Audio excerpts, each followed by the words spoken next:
Hello, in this video I'm gonna show you how to change the screen refresh rate on your Samsung Galaxy S25 Plus.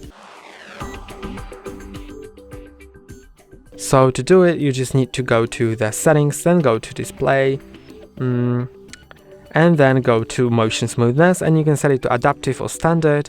The adaptive one will make smoother animations with the 120 Hz when it's needed, and when it's not needed then it will go back to 80 to 60 Hz, so it saves the battery a bit.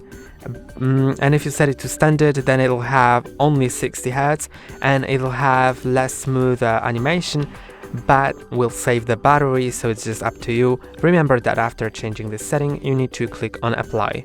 And that's all for today. Don't forget to like and subscribe. See you next time.